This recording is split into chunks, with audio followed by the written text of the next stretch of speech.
सबको नमस्कार, प्रणाम, सत श्री अकाल। हेलो नमस्कार दोस्तों, दिल्ली के प्रादेशिक समाचार के स्टूडियो में आप सभी का बहुत बहुत स्वागत है। दोस्तों यहाँ पर आपको देखने को मिलेगा दिल्ली से जुड़ी सारी बड़ी खबरें, मुख्य समाचार, ब्रेकिंग न्यूज अपडेट के रूप में, इसलिए वीडियो को शुरू से अंत तक जरूर देखिएगा। दोस्तों वीडियो को प्यारा सा लाइक और चैनल को सब्सक्राइब जरूर कर लीजिएगा ताकि दिल्ली से जुड़े कोई भी खबरें छूटे ना पाए। चलिए दोस्तों टाइम वेस्ट न करते आगे बढ़ते हैं खबर की ओर। बीजेपी नेता की आम आदमी पार्टी विधायक को निलंबित करने की मांग, एलजी को लिखा पत्र, जाने पूरा मामला। दिल्ली नगर निगम के मेयर, डिप्टी मेयर और 6 स्थायी समिति के सदस्यों ने चुनाव को लेकर विवाद और गहराते चलते जा रही हैं। आम आदमी पार्टी और बीजेपी के बीच दिल्ली नगर निगम के मेयर, डिप्टी मेयर, अस्थायी समिति के सदस्यों ने चुनाव को लेकर जमकर राजनीति हो रही है।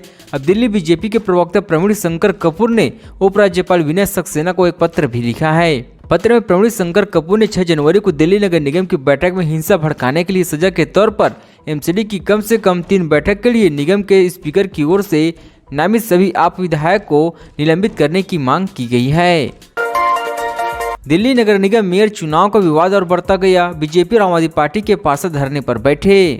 दिल्ली नगर निगम के mayor, deputy mayor standing committee के 6 सदस्यों के चुनाव के लिए 6 जनवरी शुक्रवार का दिन सुनिश्चित था। वहीं शुक्रवार को बीजेपी और आम आदमी पार्टी के पार्षदों के बीच हंगामे के चलते सदन अगली तारीख तक स्थगित किया गया है। अब दिल्ली वाले नए मेयर की आपस में बैठक है। दूसरी ओर आम आदमी पार्टी और बीजेपी के पार्षद धरना पर प्रदर्शन कर रहे हैं। शुक्रवार को दिल्ली मेयर, डिप्टी मेयर और डिप्टी स्टैंडिंग कमेटी के सदस्यों का चुनाव होना था। उसके शुक्रवार को दिल्ली के सिविल सेंटर में सभी अधिकारी, पार्षद नगर निगम सदन में पहुंचे हुए थे। एयर इंडिया के विमान में पेशाब करने का मामला, आरोपी को 14 दिनों की जेल। एयर इंडिया की उड़ान में महिला सहयात्री पर कथित तौर पर पेशाब करने के आरोपी शंकर मिश्रा को पटियाला हाउस कोर्ट ने 14 दिनों के लिए जेल भेज दिया है। आरोपी शंकर मिश्रा ने पिछले साल 26 नवंबर को न्यूयॉर्क से दिल्ली आ रही एयर इंडिया की एक उड़ान की बिजनेस क्लास में नशे की हालात में बुजुर्ग महिला पर कथित तौर पर पेशाब कर दिया था। इससे पहले दिल्ली पुलिस को यह पता चला था कि आरोपी शंकर मिश्रा बेंगलुरु में है, जिसके बाद पुलिस ने वहां पहुंचकर आरोपी को गिरफ्तार कर लिया था। इस मामले में दिल्ली पुलिस ने आरोपी शंकर मिश्रा को पटियाला हाउस कोर्ट में पेश किया, जहां से उसे जेल भेज दिया गया है। दिल्ली नगर निगम सदन में हंगामे को कांग्रेस ने बताया शर्मनाक हरकत, कहा आम आदमी पार्टी को जीत का भरोसा नहीं। दिल्ली नगर निगम चुनाव के परिणामों को आए शनिवार को पूरे 1 महीने हो चुके हैं। इस चुनाव में आम आदमी पार्टी ने बहुमत हासिल कर एमसीडी की सत्ता पर 15 सालों के काबिज बीजेपी को बेदखल कर दिया है। इसके बावजूद दिल्ली के नगर निगम आधिपत्य को लेकर दोनों पार्टियों में उठापटक जारी है। इसका नतीजा यह निकला है कि कल होने वाले एमसीडी की चुनाव बैठक और मेयर चुनाव के दौरान दोनों पार्टियों के पार्षदों के बीच हाथापाई की नौबत आ गई। ऐसे में मेयर, उप मेयर चुनाव से स्थायी समिति का गठन नहीं हो सका। इसलिए कांग्रेस पार्टी ने आम आदमी पार्टी और बीजेपी को आड़े हाथों लेते हुए सदन में किए गए पार्षदों की हरकतों की घोर निंदा किया है। साथ ही इसे एमसीडी के इतिहास में शर्मनाक घटना करार दिया है। दिल्ली कांग्रेस प्रदेश अध्यक्ष अनिल कुमार चौधरी ने कहा कि सदन में हुई इस घटना से दिल्ली कांग्रेस प्रदेश अध्यक्ष अनिल कुमार चौधरी ने कहा कि सदन में हुई इस घटना से दिल्ली शर्मसार हुई है। दिल्ली एनसीआर में भीषण ठंड से जनजीवन पूरी तरह से अस्त व्यस्त, 2 डिग्री तक पहुंचा तापमान, जाने कब से मिलेगी थोड़ी राहत। दिल्ली एनसीआर में इस वक्त भीषण ठंड की चपेट में आ चुके हैं। दिल्ली का न्यूनतम तापमान कुछ जगहों पर 2 डिग्री सेल्सियस तक पहुंच चुका है। कुछ इलाकों में न्यूनतम तापमान 3 डिग्री सेल्सियस तक पहुंच चुका है। लगातार बढ़ रही शीतलहर और ठंड से जनजीवन पूरी तरह से अस्त व्यस्त हो चुकी है। भीषण ठंड के प्रकोप की वजह से सड़कों पर भीड़ भाड़ भी कम दिखाई दे रही है। लोग ठंड से बचने के लिए अलावा का भी सहारा ले रहे हैं। कई घने कोहरे की वजह से ट्रेन लेट हो रही है, तो कुछ फ्लाइटों के टाइमिंग पर भी इसका असर पड़ने लगा है। गौरतलब है कि जनवरी के पहले हफ्ते ही ठंड का प्रकोप लगातार बढ़ते जा रही है। मौसम वैज्ञानिकों ने बताया कि दिल्ली एनसीआर में पश्चिमी विक्षोभ के प्रभाव के कारण कल से रात के समय में ठंड का असर, शीतलहर का प्रभाव कम देखने को मिलेगा। अगले 5 दिनों तक न्यूनतम तापमान 4 डिग्री सेल्सियस से बढ़ोतरी की ओर देखा जा सकता है, जिसके मुताबिक लोगों को शीतलहर और ठंड से थोड़ी राहत मिलने की उम्मीद जताई जा रही है। रघुवीर नगर में आग सेकने को लेकर लड़के की चाकू से गोद कर निर्मम हत्या, 2 नाबालिग सहित 3 हिरासत में। पश्चिम दिल्ली के ख्याला इलाके में गुरुवार की रात उस समय सनसनी फैल गई जब रघुवीर नगर स्थित पार्क में एक नाबालिग लड़की की बड़ी क्रूरता से चाकू मारकर हताहत कर दी गई। इसकी सूचना मिलते ही लड़के के परिजन मौके पर पहुंचे, जहां उन्होंने युवक को खून से लथपथ पड़ा पाया। परिजनों का कहना है कि लड़के के दिल पर चाकू से वार किया गया है। इस मामले को लेकर एमसीडी घनश्याम बंसल ने बताया कि घटना की सूचना पर पुलिस टीम मौके पर पहुंची और नाबालिग लड़के की बॉडी को कब्जे में ले लिया। लड़के की पहचान शाहिद के रूप में हुई है। इस मामले में हताहत का केस दर्ज किया गया है और जांच के दौरान पुलिस ने 2 नाबालिग सहित 3 आरोपियों को हिरासत में लिया और अभी भी उनसे पूछताछ की जा रही है। जाने फ्लाइट में पेशाब करने के आरोपी को कितने साल की हो सकती है सजा, इन धाराओं में दर्ज हुआ है केस। एयर इंडिया की न्यूयॉर्क से दिल्ली आने वाली इंटरनेशनल फ्लाइट में नशे में धुत होकर एक बुजुर्ग महिला के ऊपर पेशाब करने के आरोपी शंकर मिश्रा को शुक्रवार देर रात दिल्ली पुलिस ने बेंगलुरु से गिरफ्तार कर लिया है। इसके बाद शंकर मिश्रा को शनिवार सुबह ही पुलिस दिल्ली लेकर पहुंची।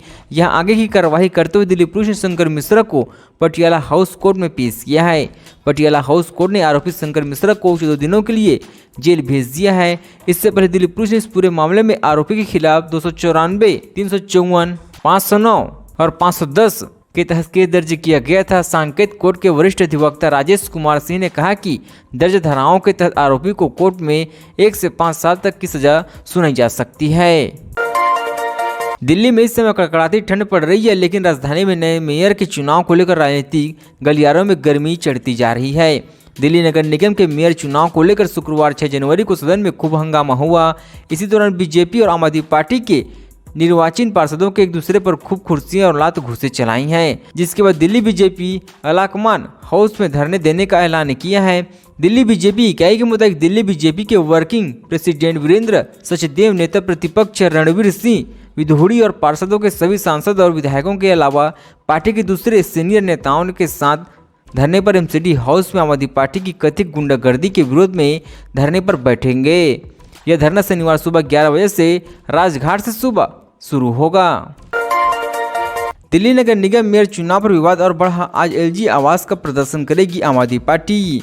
दिल्ली नगर निगम मेयर का चुनाव शुक्रवार को हो नहीं पाया। बीजेपी और आम आदमी पार्टी के पार्षदों के हंगामे की वजह से सदन की कार्यवाही स्थगित कर दी गई है। इसकी वजह से पार्षद शपथ भी नहीं ले पाए और मेयर पद के लिए वोटिंग भी नहीं हुई है। इसे लेकर आम आदमी पार्टी और बीजेपी के बीच जमकर राजनीति हो रही है। वहीं आम आदमी पार्टी एमसीडी मेयर चुनाव को लेकर लगातार उपराज्यपाल विनय सक्सेना पर भी हमला पर बोल रही है। इसी कड़ी में शनिवार को दिल्ली नगर निगम मेयर चुनाव को लेकर एलजी विनय सक्सेना के विरोध में आम आदमी पार्टी के सभी विधायक और पार्षद शनिवार सुबह 11 बजे उपराज्यपाल के आवास पर प्रदर्शन करेंगे। आम आदमी पार्टी का आरोप है कि दिल्ली सरकार के कामकाज से लेकर एमसीडी मेयर चुनाव तक के सभी मामलों में उपराज्यपाल मनमाने तरीके से काम करते रहते हैं। 1.5 डिग्री तक पहुंचे दिल्ली का तापमान, आईएमडी ने जारी किया घने कोहरे का अलर्ट, 34 से ज्यादा फ्लाइट हुए कैंसिल। देश की राजधानी दिल्ली में इस वक्त कड़ाके की ठंड पड़ रही है। बीते रात यहां न्यूनतम तापमान 1.5 डिग्री सेल्सियस दर्ज किया गया है, जिसके चलते मौसम विभाग ने घने कोहरे का ऑरेंज अलर्ट जारी किया है। आईएमडी के नए नोटिफिकेशन के अनुसार दिल्ली के कई इलाकों में विजिबिलिटी 50 से 200 मीटर तक हो सकती है, जिस कारण से लोगों को खास परेशानियों का सामना करना पड़ सकता है। खराब मौसम और अन्य संवैधानिक मुद्दों के कारण दिल्ली एयरपोर्ट से लगभग 34 घरेलू प्रस्थानों उड़ानें लेट हुई है, जबकि एयरपोर्ट पर विभिन्न गतिविधियों से आने वाली 12 से अधिक फ्लाइटें विलंबित हुई है।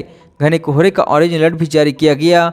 वही इंडियन रेलवे ने भी घने कोहरे और ठंड के कारण आज 320 ट्रेनों को कैंसिल कर दिया है। इसमें से 280 ट्रेनों को पूरी तरह से और 40 ट्रेनों को आंशिक तौर पर कैंसिल किया गया है। रेलवे ने जानकारी दी है कि 22 ट्रेनों के रूट में बदलाव किया गया है, तो वहीं 31 ट्रेनों की शेड्यूल जारी कर दिया है। इसमें ज़्यादातर ट्रेन उत्तर प्रदेश, बिहार, नई दिल्ली को जाने वाली ट्रेन शामिल है। दोस्तों, खबरों का सिलसिला बस यहीं तक। दोस्तों, वीडियो जानकारी आपको अच्छा लगा, वीडियो को प्यारा सा लाइक कीजिए। दोस्तों, आप दिल्ली निवासी तो हमारे चैनल को सब्सक्राइब कीजिए ताकि दिल्ली से जुड़ी सारी बड़ी खबरें आपको इसी तरह से मिलते रहे। चलिए अगले वीडियो में मिलते हैं, तब तक के लिए जय हिंद, जय भारत।